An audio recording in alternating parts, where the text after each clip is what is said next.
Afrique Stratégie. Afrique Stratégie, Une émission 100% africaine. politique, diplomatie, tactique, consulting, l'art de la gestion. Avec le stratège par excellence, le coach Patrick Armand Pouillon. Merveilleuse créature de Dieu, chers amis de la stratégie qui gagne, bonjour et merci d'exister. Il n'est un secret pour personne que la présence du coach Patrick Armand Pouillon entraîne l'accroissement des effectifs. Il serait légitime de se demander pourquoi après son départ, les effectifs chutent. Dans cette même optique, des millions de personnes sont passées dans des lieux de culte, mais ne sont pas restées. Pourquoi ? On pourrait continuer la réflexion pour parler de la clientèle des entreprises. Au départ, beaucoup de clients. Après, plus grand-chose. Pourquoi ?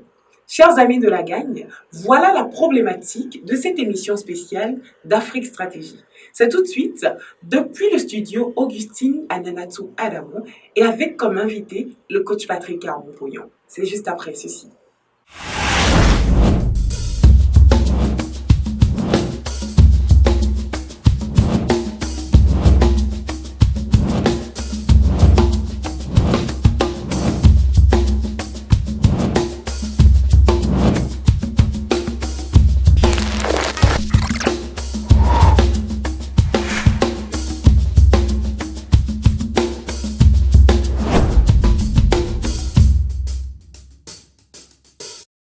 Professeur Pouillon, bonjour. Bonjour. Ce samedi, nous avons Monsieur Daizo Ralph José du Sénégal qui fête son anniversaire.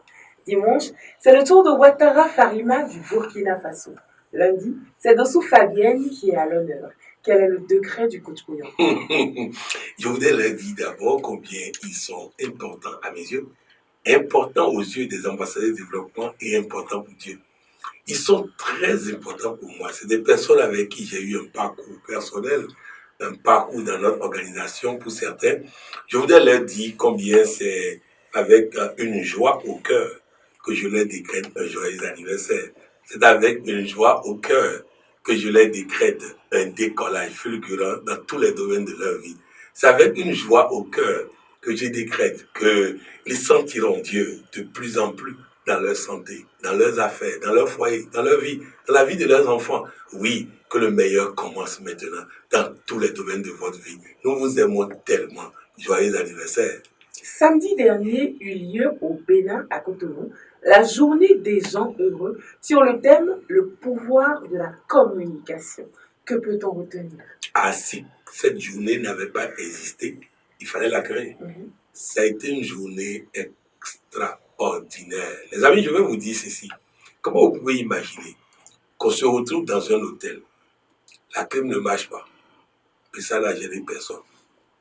On se retrouve dans un hôtel, le petit déjeuner qu'on a prévu, pour lequel nous avons payé presque autant qu'à Gordon Tulip, n'était pas ça.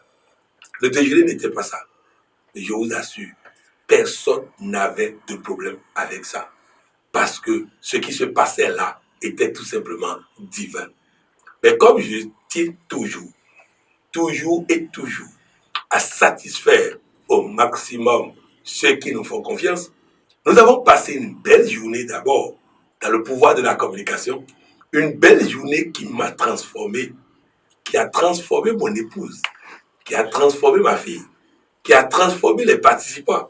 Je dis tout le monde est transformé. Là où il y avait de l'ombre, l'ombre a disparu. Là où il y avait du brouillard, le brouillard a disparu. Là où il y avait de la boue a disparu. La communication intelligible a pris place. Une journée extraordinaire, mais que nous avons décidé de prolonger samedi prochain dans une nuit des ans heureux. Une nuit offerte aux participants pour que nous mangions jusqu'à être dépassés. Que nous buvons sans en avoir la possibilité de tout consommer. Oui, une nuit extraordinaire. Et comme nous l'avons promis, 4 personnes ont gagné 500 000 francs CFA. Mais je peux vous annoncer que ce n'est pas tout. Samedi prochain, ils vont encore nous sentir. Nous allons encore distribuer des enveloppes. Bref, la journée des gens heureux s'est prolongée en une nuit des gens heureux parce que l'erreur de l'hôtel est devenue une opportunité. J'ai simplement dit à mes collaborateurs que plus jamais dans notre organisation, la première personne qui me donne le nom de cet hôtel aura des problèmes avec moi. Et que ce soit Fiat Monde, que ce soit Fiat Bénin, que ce soit Fiat Calavi, nous passons plus jamais. Personne n'a quoi que ce soit à organiser dans cet hôtel. C'est comme ça qu'on fonctionne désormais. On ne se fâche pas, on ne se plaint pas.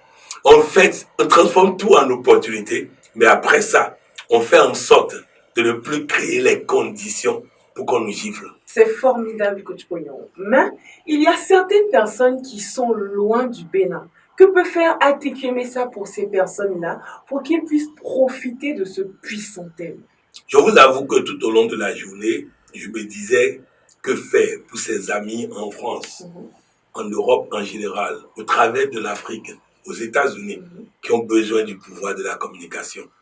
Que faire pour eux, afin que eux aussi aient la capacité de comprendre et d'appliquer la communication avec les enfants, la communication en couple, la communication selon l'école de Palo Alto, la communication intelligible, la communication politique, la communication extrinsèque, la communication, bref, pour qu'ils soient de bons communicants, qui deviennent communicateurs compétents, comme ceux que nous sommes en train de former à Cotonou. Je vous promets une surprise.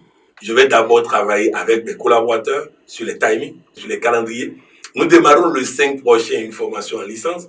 Il va falloir que nous nous orientons sur ça. Mais je veux bien avoir la possibilité, dans ce mois de novembre, de lancer une formation pour que cette communication sur le pouvoir de la communication soit animée en ligne, pour que les uns et les autres puissent suivre. Je ne pourrais pas le faire au sommet mondial amplement et entièrement, parce que le sommet mondial, il y a tellement de choses. Il y a 5 à 6 thèses qui seront présentées. Il y a des ateliers d'élaboration d'un artiste scientifique. Il y a des ateliers de direction de notre organisation. Il y a des ateliers, des concours d'oratoire. Il y a plein de choses. C'est un sommet magnifique. On ne peut pas y installer le pouvoir de la communication. On aura l'occasion de faire le pouvoir de la communication bien avant. On vous revient d'ici une semaine. Parfait, professeur. Le 5 novembre prochain, quelque chose de grand va commencer. Dites-nous comment se prépare la prochaine licence en coaching intégral. C'est à l'image de moi-même, c'est à l'image de ce que nous avons fait le samedi. Je suis dans une dimension que tout le monde ne cesse de constater. Regardez même l'image, regardez-moi. Et vous voyez combien ça va vibrer, ça va cartonner. Et ceux qui étaient ambassadeurs du développement et coach dans le temps et qui m'ont plus vu depuis quelques années sont étonnés de voir l'image qu'ils voient aujourd'hui. Un homme qui ne fait que rajeunir tous les jours. Alors que tout le monde dit qu'on doit vieillir, mais qui ne fait que rajeunir. Donc bref, nous sommes en forme. Les connaissances sont renouvelées, réactivées, recyclées. Et donc, à partir du 5 novembre, nous allons commencer la licence en coaching intégral qui va nous permettre de densifier ceux qui étaient coachs, mais de former de nouveaux coachs convenables. Vous avez l'habitude de répéter que c'est Dieu qui attire les gens, mais que c'est le caractère des hommes qui les garde. Expliquez-le. Ah oui, vous savez, quel que soit ce que vous faites, que ce soit une entreprise, que ce soit quoi que ce soit, les gens vont courir vers par curiosité. Ce Dieu en vous va les attirer. Dieu en vous va les attirer. Dieu en vous va les amener à venir vers vous. Je vais expliquer autrement, vous allez comprendre. Lorsque quelqu'un vient dans l'organisation et que je lui fais confiance, les gens me disent, mais tu fais trop vite confiance aux gens. Je dis non, je fais confiance à Dieu en lui. Maintenant, s'il n'a pas diminué pour laisser Dieu croître en lui, il va après révéler son mauvais caractère. Et je ne regretterai pas de lui avoir fait confiance, parce que ce n'est pas à son caractère que j'ai fait confiance, c'est à Dieu en lui qui ne changera jamais. Donc, Dieu en nous attire les gens. Lorsque nous disons que nous sommes positionnés pour quelque chose, Dieu en nous attire les gens. Mais quand les gens arrivent et constatent maintenant que nous avons pris la place de Dieu en nous par notre mauvais caractère, ils vont partir. Donc, dans tout endroit, que vous preniez les lieux de culte, que vous preniez notre association, que vous preniez n'importe quel endroit, c'est Dieu en nous qui attire les gens. Mais si nous ne laissons pas Dieu en nous les traiter, se comporter avec eux et autres, et que nous laissons notre mauvais caractère prendre le dessus, ils vont partir parce qu'ils n'ont pas reconnu Dieu en nous, finalement. Voilà pourquoi il dit, c'est Dieu qui attire les âmes, mais c'est le caractère des hommes qui garde les âmes. Effectivement, coach, on constate que les lieux de culte, les entreprises, les restaurants et même les organisations FIAD ont du mal à garder les usagers. Est-ce vraiment un problème de caractère? Oui. Vous savez, je suis chrétien, fidèle donc de l'église chrétienne. Et dans chaque pays, j'ai eu une église dans laquelle j'ai fonctionné. Mais jamais, à grand jamais, je n'ai reçu un message d'une des églises dans lesquelles j'ai fonctionné pour demander mes nouvelles. Vous voyez, ça fait mal. Ça fait très mal. C'est comme si une virgule inutile a disparu dans une phrase. Et donc, la phrase est devenue correcte, on ne se plaint plus, on ne se préoccupe plus de l'autre. Donc, vous comprenez que dans ces conditions, c'est pas agréable pour quelqu'un d'aller quelque part où son absence ne veut rien dire. Il n'y a même pas de base de données. Heureusement, le Bénin a décidé qu'à partir de fin de cette année, chaque église doit faire la base de données de ses fidèles, avec les photos, les renseignements et les contacts, ce qui n'existait pas. C'est-à-dire, nous sommes simplement des chaises, c'est-à-dire, nous sommes simplement des personnes qui viennent s'asseoir, qui donnent leurs contributions et autres, et qui disparaissent. Non, c'est pas comme ça. Donc, bref, c'est pour dire que véritablement, il va falloir que Dieu en nous traite Dieu en les gens avec beaucoup plus de considération, beaucoup plus de respect, beaucoup plus d'égard. Et comme ça, on peut garder ces milliers de personnes qui passent dans nos lieux de culte, dans nos entreprises, dans notre vie, parce que chacun de nous a rencontré dans sa vie des centaines et des milliers de personnes. Est-ce que ces personnes même se souviennent de nous parce qu'on a disparu dans leur vie? Donc, c'est tout ça qui va faire que nous puissions révéler Dieu en nous et non notre mauvais caractère. C'est très clair. Mais est-ce que le caractère n'est pas confondu ici à la satisfaction des usagers? Non, le caractère est utilisé pour satisfaire. C'est-à-dire que celui qui a un bon caractère va satisfaire les gens. Parce que si tu as un bon caractère, tu cherches le bien des gens. Tu cherches à leur faire plaisir. Parce que tu sais que c'est en leur faisant plaisir que tu fais plaisir à Dieu. La parole de Dieu dit ceci. Tout ce que vous faites à l'un de ses enfants, c'est à moi que vous faites. Tout ce que vous faites. Autrement dit, si je veux faire plaisir à Dieu, qui je ne vois pas, il va falloir que je passe par les êtres humains que je vois pour pouvoir faire plaisir à Dieu que je ne vois pas. Et pour ça, vous comprenez que mon caractère en est pour quelque chose. Si j'ai un caractère d'égoïsme, de moi, de je m'en fous des autres, on doit me voir, on doit m'entendre, et c'est moi. Voilà. Non, dans ça, vous ne pouvez pas satisfaire justement les gens. Donc la satisfaction des gens qui les amène à rester découle justement de votre caractère, de votre capacité à savoir que vous êtes important, mais l'autre aussi est important. Votre capacité à savoir que c'est l'argent payé par l'autre qui paie mon salaire.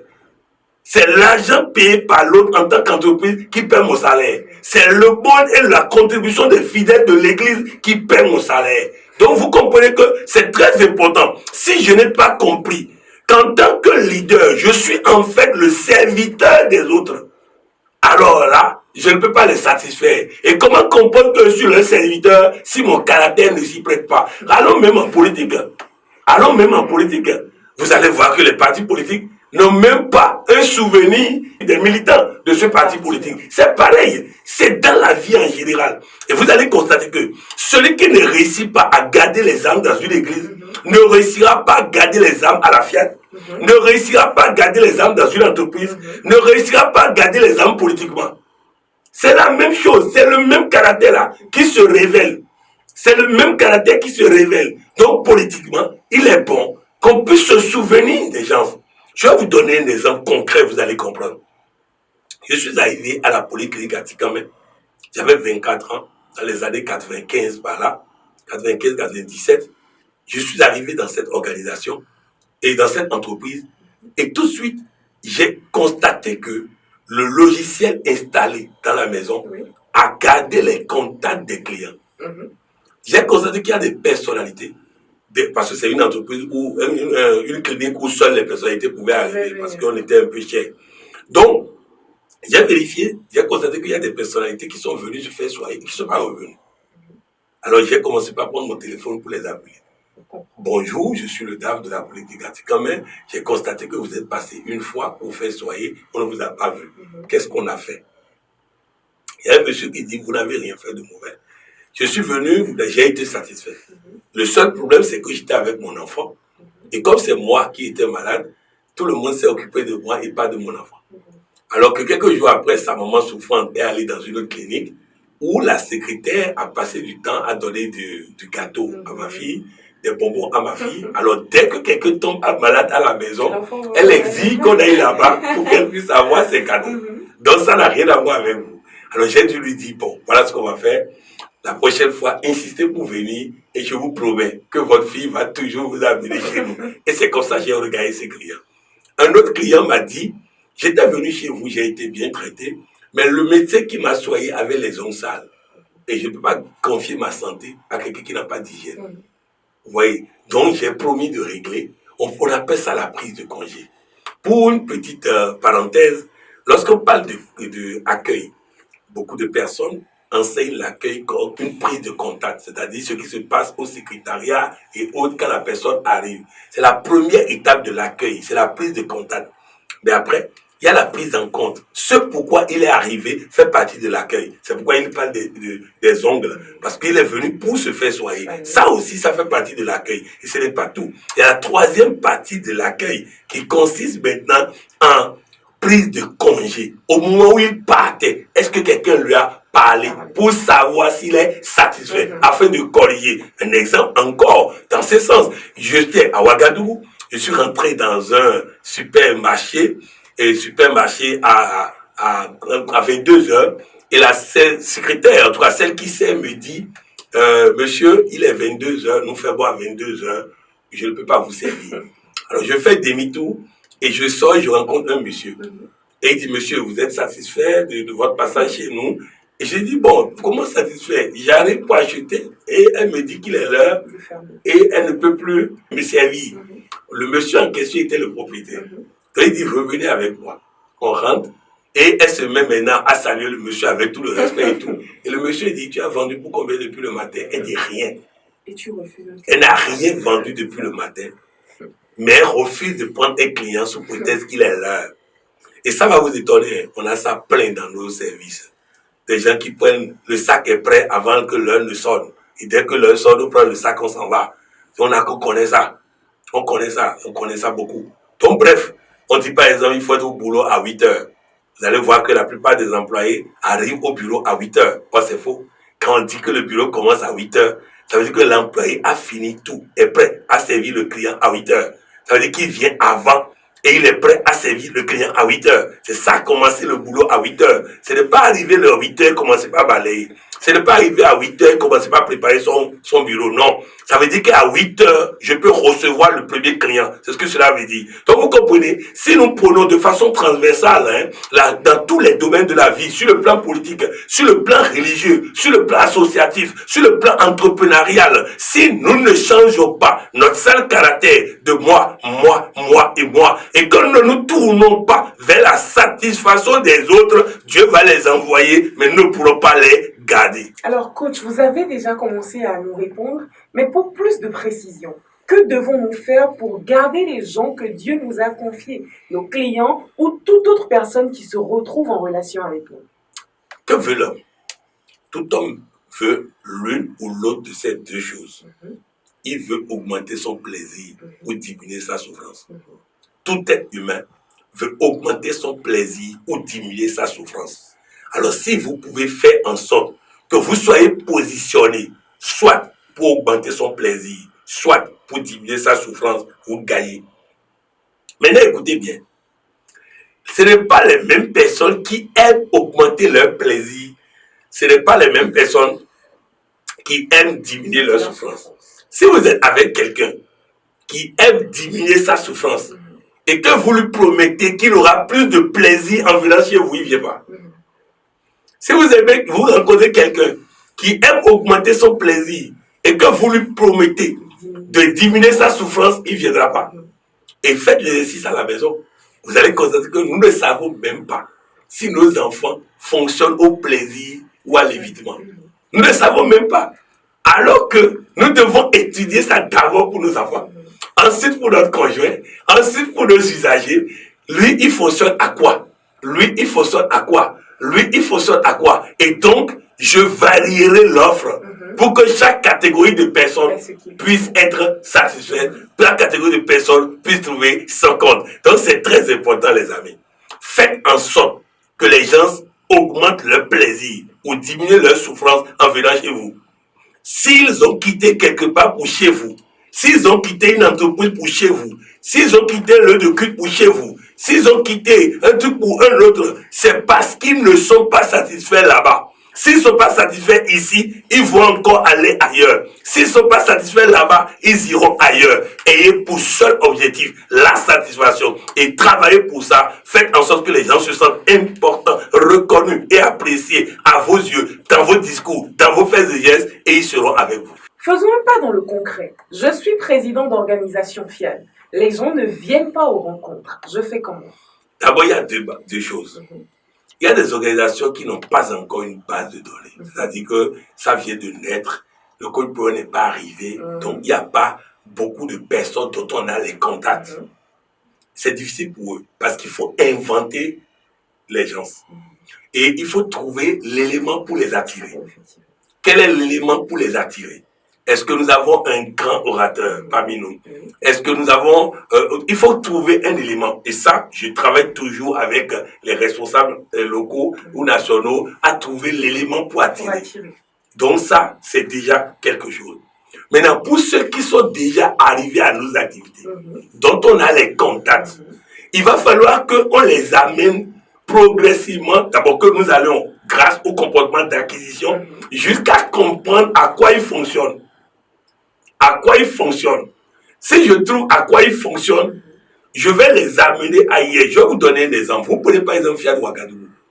Depuis quelque temps, Fiat Ouagadougou a fait beaucoup de réformes. Mais ceux qui étaient venus dans le temps et qui n'étaient pas satisfaits, il va falloir un travail continu jusqu'à les amener à venir goûter. Pour constater que c'est pas la même chose.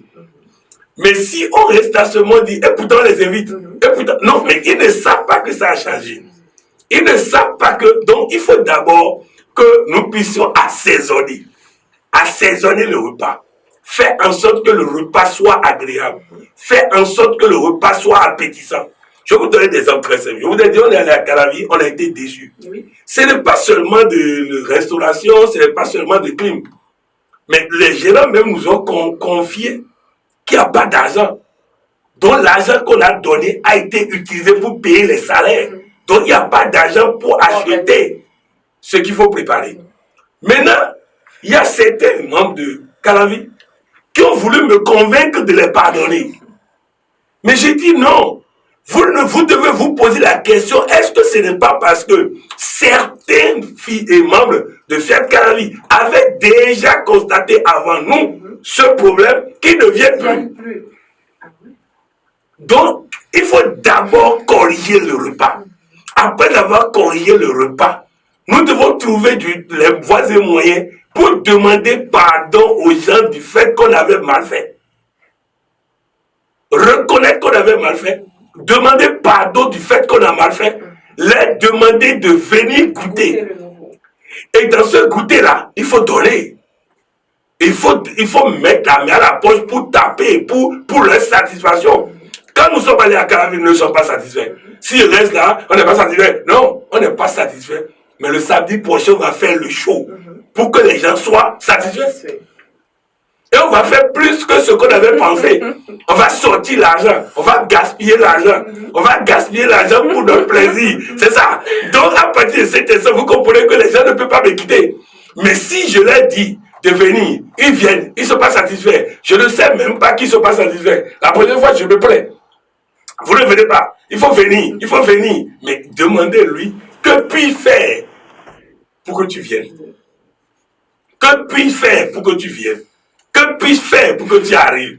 Bref, je vous ai dit à tous mes collaborateurs à travers du monde, J'ai donné l'exemple de Ouagadougou. Je voudrais appuyer ça et dire à tous ceux qui m'aiment, moi, Patrick Armand Pouillon, et qui sont à Ouagadougou, vous ratez quelque chose tous les jeudis. Ça a été totalement réorganisé. La qualité des orateurs, la qualité de ceci, mais ce n'est pas tout. À partir du mois de novembre, vous aurez un cocktail. À la fin, offert par un membre qui est convaincu maintenant de ce qui se passe. Oui, donc je vous ai dit, je ne pas dire ça à Ouagadougou parce que j'ai même le code Memouna même qui gère les choses pour moi au Burkina, qui ne va pas à la rencontre hebdomadaire. Donc les gens lui posent des questions liées à la rencontre hebdomadaire, elle ne sait pas. Donc il faut que vous alliez. C'est pareil à Bobo Dioulasso, où je suis en train de chauffer la présidence maintenant pour réorganiser vraiment, afin que nous préparons, le côté préparation, il faut qu'on réorganise. Si certains ne sont pas disponibles, réorganisons avec ceux qui sont disponibles. Mais il faut que nous nous préparons tous les jeudis à donner de la satisfaction. Il y a la compétence des orateurs, mais il faut maintenant l'esprit de service. L'esprit de service qui fait que on n'attend pas mercredi pour se rappeler des rencontres hebdomadaires. On n'attend pas jeudi pour se rappeler des rencontres hebdomadaires. Ça se pense, ça s'imagine, ça se cogite. Donc vous voyez, un peu partout dans le monde, nous devons prendre les gens au sérieux pour qu'ils nous prennent au sérieux. On comprend de mieux en mieux. Mais devons-nous faire tout ça tout le temps? Ah oui. Bah, c'est pas facile. Ah oui, c'est ça que Dieu fait tout le temps. Lui, il doit le faire pour moi, pour toi, pour tout le monde, tout le temps. Mais nous, on dit, le peu de personnes que Dieu nous a confiées, on ne peut pas faire ça pour eux tout le temps. Et on fait quoi du reste du temps? Qu'est-ce qu'il y a de plus important que de semer en l'être humain, en la créature de Dieu? Qu'est-ce qu'il y a de plus important que ça? Qu'est-ce qu'il y a de plus important? Vous savez, je suis allé à des endroits donnés, on a voulu m'offrir un repas extraordinaire. Je dis, prenez cet argent pour offrir un repas chaque semaine à ceux qui sont là. C'est moi là, c'est moi. Chaque membre ambassadeur du développement, ou même sympathisant assis dans la salle, c'est du Patrick Armand Pouillon. Il doit être respecté, célébré, honoré de la même manière que si j'étais là. S'ils ne peuvent pas faire ça, n'ont pas compris le sens de servir. Il faut servir le bonheur des gens. Et avant-hier, j'étais à Cotonou. Hier, je suis venu à Lomé. Je suis allé au studio. J'ai enregistré l'émission.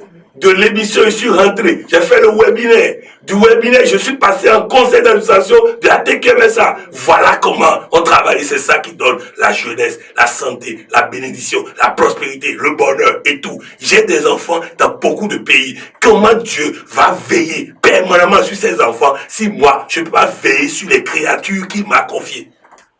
Comment Dieu va veiller sur mes enfants si je ne peux pas veiller sur les créatures qu'il m'a confiées? Les amis, cessons de raisonner. Occupons-nous de l'œuvre de Dieu pour qu'il s'occupe de nous. Professeur Pouillon, votre exhortation et mot de fin. Je ne sais pas s'il faut dire autre chose encore. Je voudrais simplement résumer en disant ceci. Je n'ai fait que des débriefings. Un tonus, une émission ne suffira pas pour expliquer l'art de servir la bonne cause. Mais retenez simplement que vous avez l'essentiel. Si on y met de la volonté, on va gagner. Mettons-y de la volonté. Travaillons pour Dieu.